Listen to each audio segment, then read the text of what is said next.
What's up, guys? Episode 3, Mr. and Mrs. Podcast. Going off the cuff. A lot of raw, unedited. Unprepared. It's not that it's unedited because it's definitely getting edited, but unprepared a little bit, but also prepared. We basically asked you guys to ask us questions and give us topics on social media. So we have some of those on this list of questions that we're going to be talking about today. Sweet. A little life update we're going to do.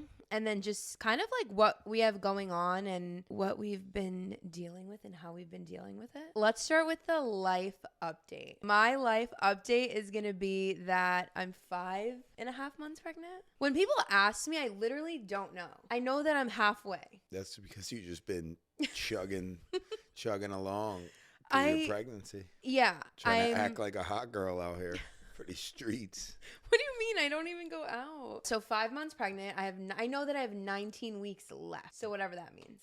That's pretty scary / exciting. Mm-hmm. It gets scarier as we get closer, but also don't you feel like it doesn't feel real unless we're like at the doctor's and we like hear the heartbeat, see the baby. And then it's like, I don't really remember, I feel like that I'm pregnant. Even though I'm like taking my vitamins every day and stuff like that, I don't really feel pregnant besides the last like week. Cause I like felt the like flutter that they call it for the first time. Kind of now I like feel it. And I talked to the doctor about that today where I'll like feel it when I get up. I like feel like something's there now. Other than that, for the most part leading up to this, I haven't really like felt pregnant or remembered that I'm pregnant. I mean, you've been taking it like a soldier for sure. Do you like forget that I'm pregnant? I think for men, it's very different. For sure. Yes, it doesn't really sit in or become like a truth until you go to those appointments. You hear the heartbeat, all that good stuff. But yeah, for the most part, you hide it very well. I don't know if it's because I'm not hiding it. No, Nick. I'm saying I just don't know if you wear baggy clothes. You wear baggy clothes. You can't really see it. You're not really starting to pop. Yeah. So for me, like when I think about someone being pregnant or a pregnant woman, I picture think a of like big a belly. big belly. Yeah, that I could rub on. And, I'm like dreading once that. she pops, then I'll believe it's, real. Yeah, I think we've talked to like our friends who've had kids and they've said that it becomes real for a man when the baby's like born. Because I can't imagine. It barely feels, it's not that it doesn't feel real. It's like the best way I can describe it is that I like forget I'm pregnant.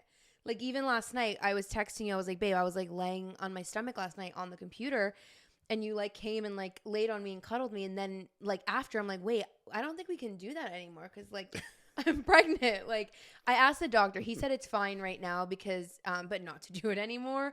But just cause like I don't have like a bump. So I'm not like pressing on the uterus or something.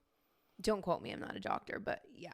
Anyways, okay. Also, obviously, we're engaged. We sort of touched on that in the first episode, right? Yeah. I wanted to bring this up because I feel like and everyone that's been engaged that I've talked to says the same thing. As soon as you get engaged, people are like, so when's the wedding?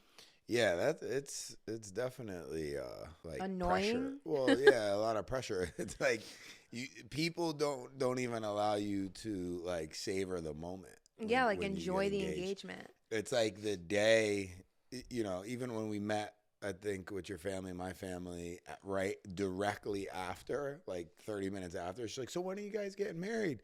Where's the wedding? When's the wedding? Mm-hmm. People don't really even give you a chance to breathe. And I think personally that it's for people, they really just want to go party, have a good time. Yeah, they're just excited and celebrate. For us. Yeah. I don't think it's anything like okay, you're not malicious. annoying. I take it back. I don't think it's anything malicious. I just think people, when they love you, they want to go to the wedding. They want to enjoy everything with you. So they kind of just, push things forward. That's why, like, I know people that were engaged for like 5 years, 4 years. Yeah, that's not going to be us. But I'm just like, I don't get that. Yeah. Conor McGregor, right? Conor McGregor. He's been engaged for 5 years? I think like 8 or something. Oh my God, you love him. You're going to Fun do that fact to me. Of the day. We are like talking about getting married and stuff, but we're not really in like a wedding planning. No, like, we're more in like a baby planning and like baby trying room. to get, Nicole wants to enjoy her wedding. As she should. Get engaged and the baby happens during the same time. It kind of throws a wrench in the situation because it's like, all right, what do we plan for first? And obviously a life, a child is the most important thing. I'm also not a big wedding person. Do you have any life updates? Those are like mine. Ours, baby, pregnant. No major life updates, just regular, Thanksgiving, got sick again. It never fails with the holidays. That's something that I think we should talk about. I think that COVID has like morphed into just like a common cold. Like now when you go out. Do you think you had COVID? No. What I'm trying to tell you is like, I again, I'm sure there's COVID out there, but I think like COVID, because with sicknesses, there's so many different strains. I think it's like morphed into like a common cold, and like you'll just go around people, and then in a day or two, you'll get a cold, sore throat. Well, that's kind of an update. That was like our first, well, not really. We've like gotten together with your family and stuff and gotten together a lot with mine. But that was like our first like real holiday together, right? Yeah. Something that people probably struggle with is like when you get into a new relationship, it's like, okay, great. Now you're like dating someone. So you have to like not spend Thanksgiving with my family. We didn't spend Thanksgiving. Yeah. I mean, your mom was away. People were away. Yeah. For me, it wasn't a big deal. Even if she was here, I feel like Thanksgiving wouldn't have been a big deal for me. Yeah, I mean, it's more obviously a sacrificial thing, but it's tough if you have two people that come from big families. Yeah. A lot of people I know, like my brother, they'll do her family and our family, like they'll go from house to house sometimes for like, Thanksgiving, or maybe not Thanksgiving. What Christmas. if they live far? We were like an hour. More like Christmas, I guess. But they rotate. That's definitely a challenge for sure. Yeah. Holidays. Because then, if you don't visit one family, you start to get the gossip and the hate. It's working out, though. And then for Christmas, like, we already have, like, a plan for that, too. Yeah. So, okay, so let's go back to planning for the baby and talk about the home renovations we've been doing. Because I feel like we've not, like, gotten into fights. Well, maybe. Have we gotten into, like, fights about the renos? Yeah, definitely. So just dealing with like home improvements as a couple. I could say this, with a lot of, I'm at a loss for words. Dealing with contractors in general is very, very stressful. I've been dealing with contractors, in and out of my house for the past 4 years. And one thing for people just listening who own a home, like you want to try to get everything done like as soon as possible. I feel like and nothing is ever going to get done in your home the way that you picture it and the way you think that it will be. I think the issue for me was, and I think a lot of people can relate to this, when we decided to move in together, we had to decide between either moving into, we're both homeowners, so moving into your house or my house. So we chose to move into your house. And with the renovations, I like wanted to lean on you a lot and wanted you to be very involved because it's your house. Right. Let's talk about that. We moved into your house, and so it's your house. Like you should be, obviously I can give my opinions. I love interior design. I love our house. I've been telling you that since you moved in here. I know, and I love you. You're so sweet. But at the end of the, I don't know. It's still whatever. We're like not married yet or anything. So to me, it's just like it's your house. And maybe it's because I'm like a control freak. So if we had decided to move to my house, I'd be like, hey, I'm like redoing the bathroom. I don't know. Maybe that's just, I don't know. That could be like a therapy thing where it's like I have to communicate with the partner and we make decisions together. Blah blah blah. Right? Like a partnership. I wanted you to be involved in the decision making for the stuff that we were doing because it's your house. Like obviously I would like be like, hey, this looks cuter. We live in it together. It's our house. Yes. Okay. Right? I know, babe. I know. I'm understanding that now because we already went through it, which is why we're fine talking about it now. But I'm saying in that moment, I just felt like, like it's your house. So like, hey, this tile's cute, but like you pick. Or like, hey, this is cute, but like you decide. Or like, and also you were paying for it. So I just felt like I wanted you to like have more input. Like, not because I wanted you to be more involved or like, hey, you handle this. Like, don't let me handle it. I was just more stressed because I'm like, it's your house. Like, you're paying for the renovation. Like, I don't know. I just felt bad. And I think it's also because in the past, I've never had to ask someone, like even in like a past relationship and in my house, I was also in a relationship, but it was my house, and I was just like, I was paying for the renos. I was doing everything. At the end of the day, it was my house. I would never expect him to do it. I think in my mind, I just thought of it that way. So that's why I just wanted your opinions. But you were being really nice, and you were just like, yeah, do whatever you want. It's your bathroom. It's your house. Fellas, have you ever wondered what dating an independent woman was like? Here you have it. But I'm working on it. But your house. It's your house. It's like your house. But that's how I felt in the moment. I wanted you to communicate more with them because I felt bad because I'm like, oh, this is his house. Like, ask him. Like, anytime they would ask me a question, I'd be like, let me FaceTime Nick and let me ask him. But course. That's just how I thought of it because I'm like, all said and done, the bathroom looks beautiful. Amazing. So, yeah. Let's get into, this is going to make us go on a fucking rant too. I had home improvements as a couple and then fitness and wellness as a couple. But should that be its own episode? What do you mean fitness and wellness? Like, what do we do? Like, no, just like working out. And I think that should be like a whole episode on its own, just like working out together, working out individually, what our routine consists of, what we like doing, and we can talk about cold plunging and all of that. Yeah, we could do that. That's cool. Like a different episode? We could touch on it. I mean, we've been working out together, for the past couple weeks. It's definitely great. It strengthens the relationship. It allows you to spend quality time. It is a little annoying just because women obviously lift a little less weight than men, so you gotta go back and forth. I love the gym just by myself and just really getting it in because it's like you're alone, zone time, and I don't have to wait for anybody. And I do I do real high intensity workout. Yeah, so I think couples, the best would be like you said, like 2 days on, 3 days by yourself, but it is great. It's definitely helping our relationship. Yes. Work out with each other. It's like, I always say it's like habit stacking because you are doing something that's good for your mental health. You're doing something that's good for your physical health, and you're doing something together, spending quality time. So just by spending an hour working out together in the morning, afternoon, you're kind of just like ticking off a few things and habit stacking. Okay, moving on. What do you think is one of the most challenging aspects of living with me? I would say personally your obsessive compulsive disorder.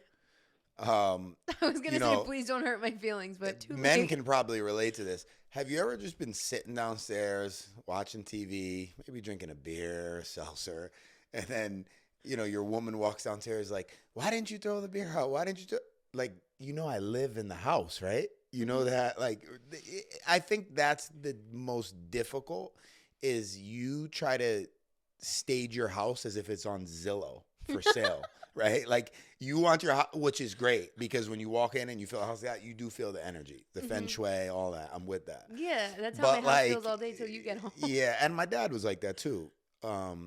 So that's a good thing, but that's very, very difficult because like even when the house is clean, if there's like a fucking blanket on the couch or, Nicole, here she comes with, oh, I can't keep this house clean, blah, blah, blah. And like, that just drives me a little nuts because as like my mom would say, I like to make my house feel lived in, right? That is like my biggest pet peeve is when you say that I don't like my house to look lived in because our house looks lived in. We have 3 fucking dogs and you. It looks lived in. Well, we got 3 dogs that really could give a fuck less about us, okay? Let's just say that. I think you're messier than them. If we close the bathroom door, like Gemma can't really make a mess because she can't like rip the toilet paper up. Okay, that's fair. That's fine. And I don't have OCD. Like if you literally lived with my mom or lived with Paola, you would think I'm like the messiest person to like ever have walked. Yeah, no, I understand. There's levels to this cleanliness shit. We understand. Yeah, I just think you're at like a 0 and I'm at like a 5 and it's a lot. More at like 10%. Okay. So also, your mood swings probably is a little, Remember that the other day you said, yeah, we should talk about like hormones and pregnancy, and how like the man's life's gonna be miserable. Yeah, too soon. This is the second time you're bringing up hormones, and we're not going there because you were messy before I got pregnant, and I hated it before I got pregnant. Someone asked have you drank alcohol while you're pregnant? Like sips of wine just to taste it, because wine. Yeah, but like wine's barely. good for the heart. Everybody knows that. No, okay, no. So Our baby's gonna come out the womb like, ¿Dónde está el vino? Yeah, from you. No, I have not drank alcohol since I've gotten pregnant. Well, besides like the first week where I didn't know I was pregnant in California. Since then, I haven't drank alcohol. I've sipped like your wine maybe like 3 times, but for the most part, I'll just like smell it. It's funny you said that. I know it's got to be a little difficult for you too. Like, I know like Thanksgiving, everybody hanging out, having fun. And like, you know, you're like a social drinker. So I know it's got to be like, damn, like, you know, boring. Because I know hanging, like, yeah. I hung around drunk people when I wasn't drinking. And I'm just like, okay, I want to go home. No, so I was actually telling my sister this, and I think I texted you about this too.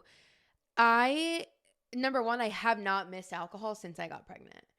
And I think it's because I didn't drink that often when, like, you know, when I drink, I like to drink. Like, I'll have a few blackout. drinks. I don't stop.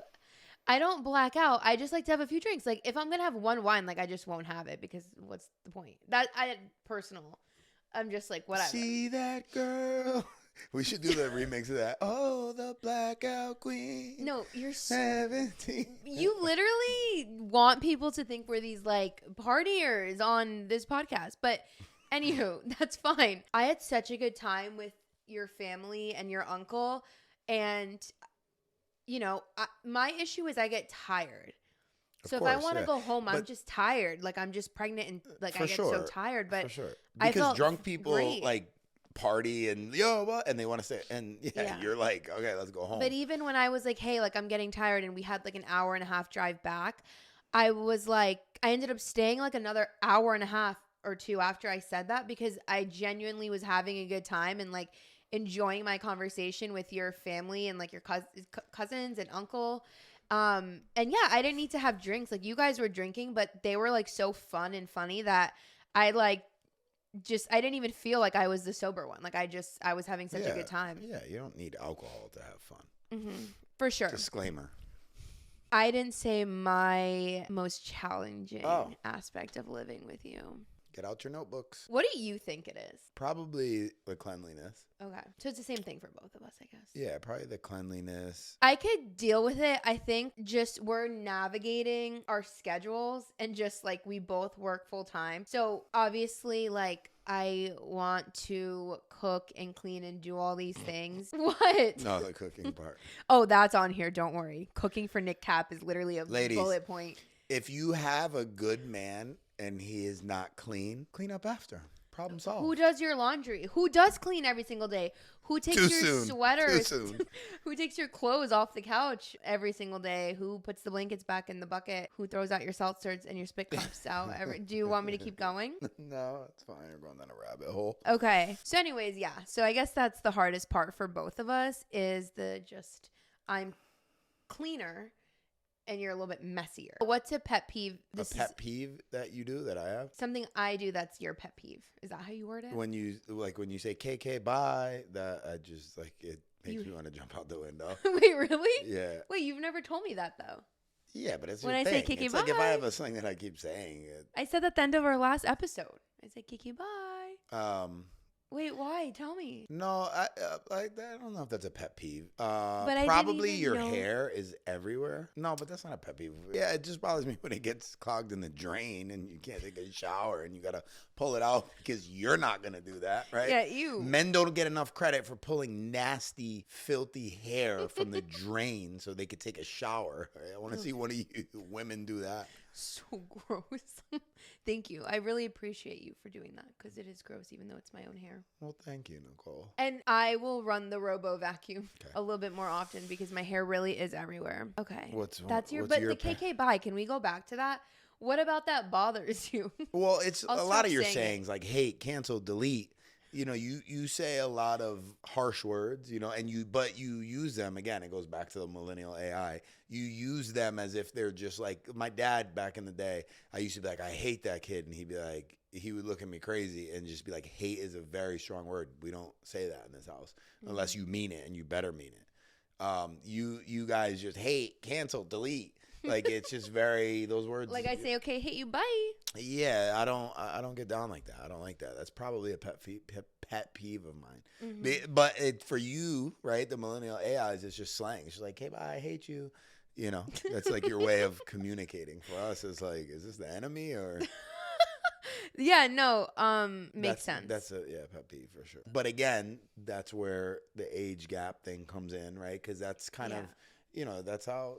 Yeah, because like KK bye, that's literally how I ended our last. That's how the episode. Millennials talk. I hear them. Yeah. You know what I mean? Hate, cancel, delete, cancel culture. No, it's not cancel culture. I'm just saying. If I say something, I'll be like, oh my God, delete, delete, delete. If I just say something I didn't mean, not say something I didn't mean, but if I say something, I'm like, wait, no, like retract.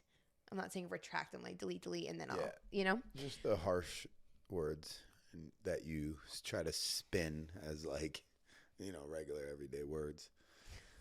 Pet peeve. All right, what's your pet peeve of mine? Nothing, because I'm perfect. You know what I'm saying? That's probably my biggest pet peeve is that you think you're fucking perfect. I don't. Very flawed man. I don't know. I think if I had to be very specific, like you were, like KK bye or my hair everywhere, you gave 2. Rude. So I think it would probably be your spit cups everywhere. I hate that. Damn, I can't do the zins no more. What? Imagine if it was like chewing tobacco, then you'd probably leave me. My uncle, did you see him dipping? He dips like real tobacco. Yeah. Yeah. So tell them what I'm talking about, because no one's gonna know what I'm talking about. So there's like they're nicotine pouches. Do you have it with you? Yeah, I used to be on. They should sponsor me. I spend enough money on these things. Are you gonna quit? Is the real question. Or you don't lie to me. Yeah, on I want to camera. quit. No, do you have any intention on quitting? The reason I started doing these was Affinito, actually. Not to throw you out there. Don't blame but anyone else but yourself. I was on the vape heavy, and I was dying. I think the vape kills people. I think for real. And that just helped me kick it, and then I just haven't quit it. And it's like a nervous thing. You just pop it in, and and it's tobacco-less. It's a little nicotine fix. So my pet peeve is Nicholas will take like my used water bottles from the garbage, and then if there's no fucking used water bottles, because I use this. Simple Modern sponsor me.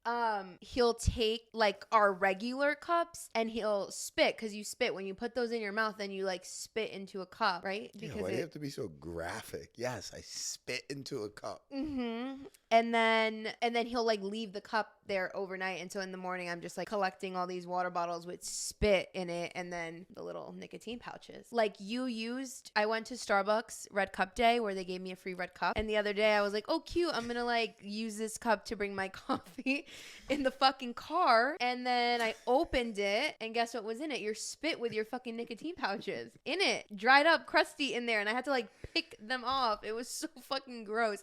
Definitely my pet peeve. But all right, I'll try to quit for sure. No, but do you actually think you want to quit? Like, I don't care. It doesn't bother eventually, me. I'm gonna quit. Eventually, yes. I'll be more mindful of the spit cups for sure. I already am. Okay, that's my pet peeve. What's next? I obviously work in social media, and I post a lot of content. Before we started dating, I'm sure when you started following me, you saw that I posted a lot of content, very active on stories. When we started dating, I don't really remember how we navigated social media. Did you ever think to yourself like, oh, I don't want to be on social media, or I don't want her to post me, or I don't want her to post our relationship? Or were you just like okay with it? Or did you know that was kind of just like part of the package? I think that, that's your whole thing is social media.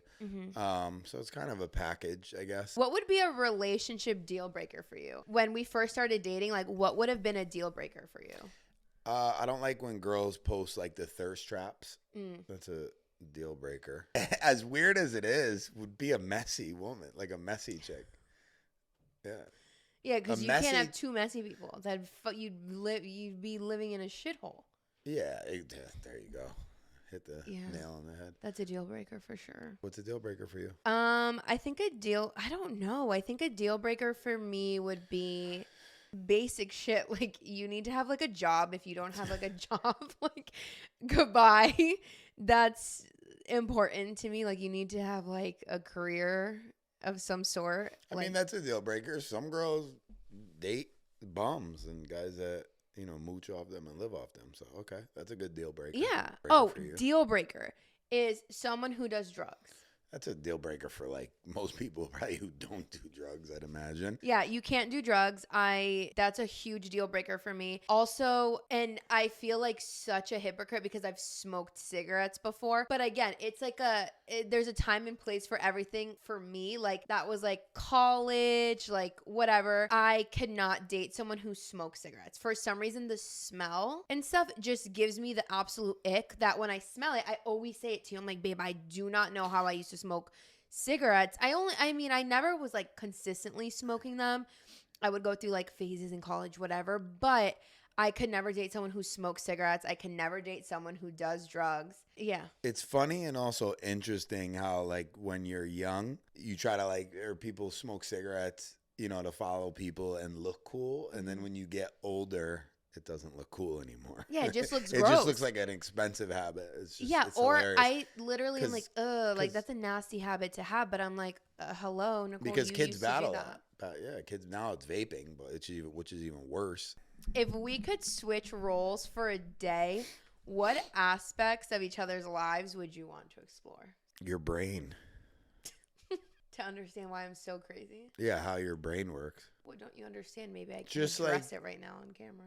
Maybe the way that your brain works, like about what? Just like but I do it too. How far ahead you think in the future and how stressed you become of things you have no control over.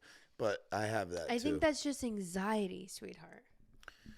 So then, I don't know. I mean, that's probably not a great.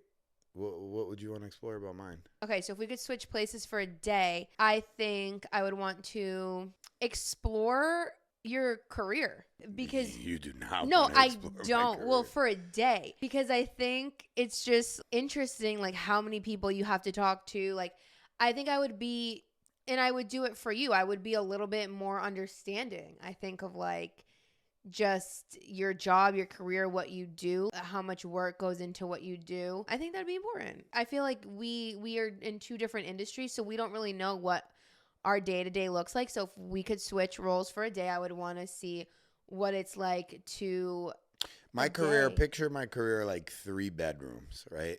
And all 3 of them are on fire. And you put one out and then run to the other to put the other out. And then right when you put the other out, you look back and then the fire's on in the room again. That's kind of like what it's like a little bit. So these are the questions that people asked us on social media. Okay, so someone said, okay, can we preface this though with the fact that you and I had a conversation before doing this podcast that we want to be very open and vulnerable and like talk about all these topics.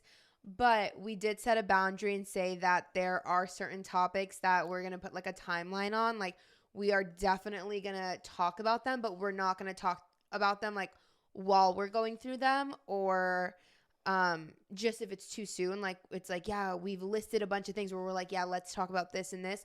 But in a month or two when it's not so like fresh. We're comfortable in our own skin. When we're comfortable talking about it. With that being said, the first question is, was the engagement a surprise and how was it blending both families? The engagement was going to be a surprise.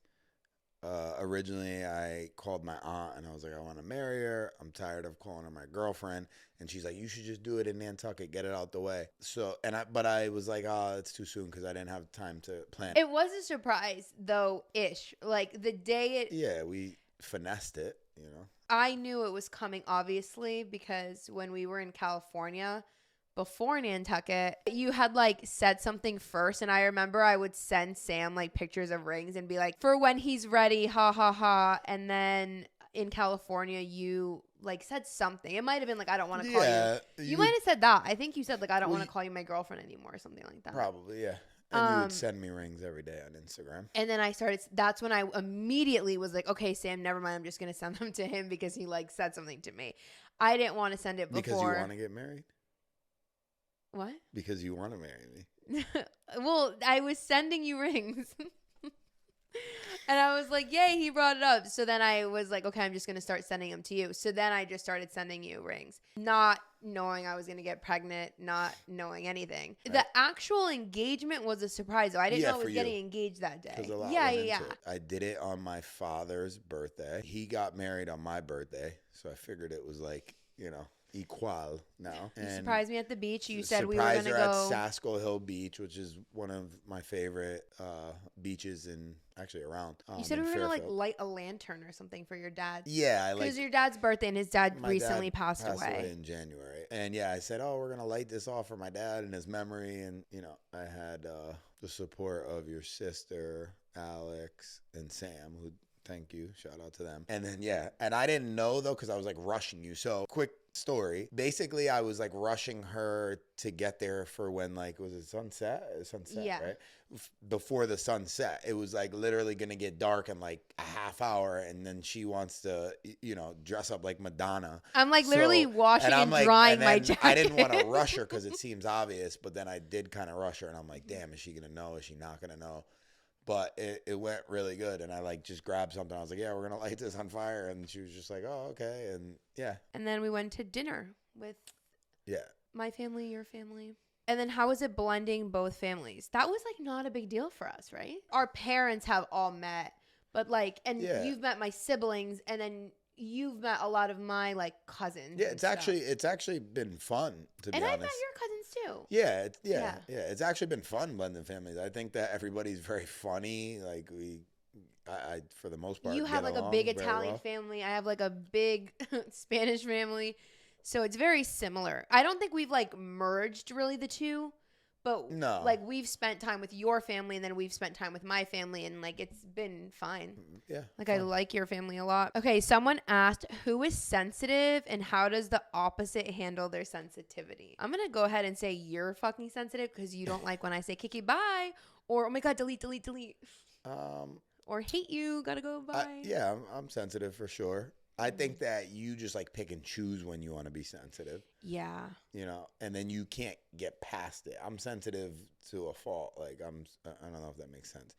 I'm sensitive enough that it could make me insecure and then whatever. I'm soft about it.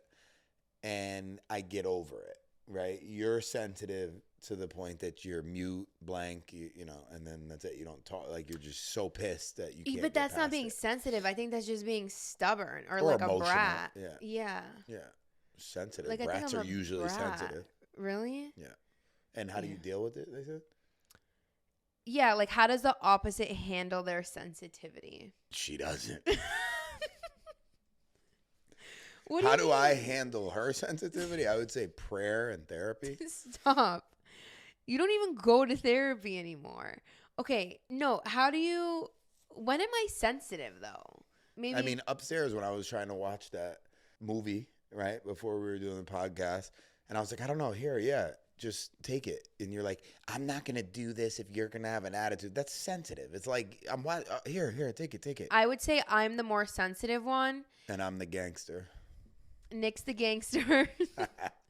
You do a very good job at handling my sensitivity and me being Nicole. Emotional. Thank you. Oh, nice. Someone said bring Mona on. For those that don't know, Mona is your mom. Mona is my very highlighted mom. She will be on here. She will be on here. We need to get more mics. Yeah, because she'll come down here and be like, what do you got down here? What is this all over the place here? So, yeah, she will go viral. She will literally probably be one of our top guests ever. She's going to be great. I'm not speaking into that microphone. What are you doing down here with this? You put me on the TV or what?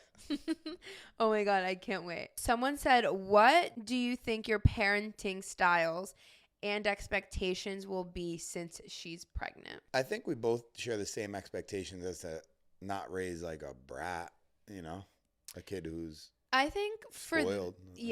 For this, I want to just say we have been told by many people to go to therapy before having a baby to discuss things like parenting styles, religious upbringing, what's the word? Just how, those expectations. For boys, I believe in a swift pop on the ass.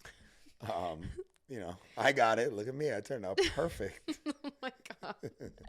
But yeah, so that's something that we can talk more about once we get more clarity on that, because that's something that we're literally going to therapy for, to make sure that we're on the same page. Like when the baby comes, we're not like trying to parent in different ways or have different parenting styles and then clash once he's already here. Like we want to make sure we're on the same page once he's here. And like, I think as a parent, you also develop your style as the kid grows. Yeah. I don't think, But expectations, that's something that a lot of people have also said is really important for us to communicate about. Just like what your role is going to be, what my role is going to be, just so we're not shocked once the baby gets here and we're getting hit with like all this like new stuff, adjustments, and trying to deal with it like all at once. That's the advice that we can kind of give on that. And that's how we're approaching that, is by going to therapy so we can talk about those things, because we really haven't discussed in detail like what my expectations are of you as like the father, and like how much I'm like,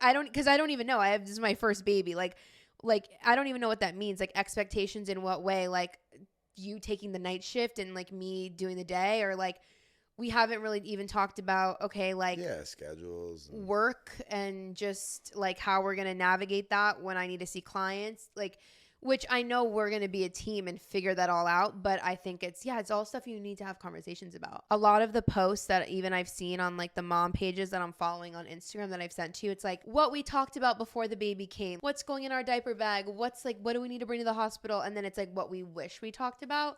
So that's kind of like what we're going to therapy to figure out. Someone said, did you plan your pregnancy? Is that a too soon one, or? Well, I wanted to have a baby with Nicole. If that answers the question, I want to have a baby with you, and I am. So look, dreams do come true. I think we'll do an episode on that, because we said we wanted to do an episode on that. The last thing I just wrote is cooking for Nick Cap. Cooking for me? Yes. You don't. Why? Okay. Too soon. Okay, so no. Nicole too doesn't. Soon. This isn't too soon, because I cook. I enjoy cooking. I cooked a crazy meal when I got home, like out of thin air. You know why? Because I cook with love. Guys, can I tell you what his crazy meal was? Let me just. Okay, his crazy meal was ground beef. So you just seasoned ground beef. Okay, crazy. Garlic string beans, right? And crazy. I mean, that was and gnocchi that literally already came prepared from Trader Joe's. I mean, but that wild chef. I looked in the fridge and made something. When's the last time you did that? Yesterday. And guess what? I don't care. I don't care who critiques my food, because I cook with love. No, because you cooked from Trader Joe's pre-made gnocchi, and so it was bomb. All right. Okay, take it back. Who cooked dinner last night? And I actually cooked from the heart, and you're like judging me. You're like, what are you seasoning? And I'm like, but who cutting cares? Chicken, putting if it in I a bag, judge the food, like seasoning it, homemade. If I critique couscous the food, and that's because I'm trying to make you better, right? As if I cook food and it's shit, I want you to be like, oh, it's too much salt. It's about getting better. I'm gonna eat the food. I could see if I was like, I'm not eating this shit. It's disgusting. But can we just go back to when you said, when was the last time you did that? I literally cooked us a meal yesterday. Yeah, and I used to cook you breakfast, lunch, and dinner when I first moved in. And then he would just be like scraping all his eggs to the dog. Nick is like, I don't want to eat breakfast today. Blah, blah, blah. I'm weird. Too soon. I said I don't need someone to cook breakfast for me. I do that on my own. Okay. And then he goes out to lunch. And then dinner, he's also very picky. So goes out to dinner most nights. All right, Nicole, take us out. You take us out, babe. All right. This episode was pretty much off the cuff. It was raw. We're probably going to cut out most of it, I'd say, so I don't get canceled and I could appear in front of you again. Yeah, Nicole's too sensitive. She's soft. This week you called curtains blankets. We're and I haven't even been smoking either. So. We literally are like planning the baby room, and we're trying to figure out like what type of like shades and curtains. And then Nick's like being bougie as fuck, of course, and wants the most expensive things. So he wants those like custom wooden, like whatever. And I was like, no, like let's do these just like curtains. And I said, are those the blanket looking curtains? No, you're because there's those long curtains look like blankets. Mm-hmm. Right on. Oh, love you so much. Okay, love you too. KK, bye.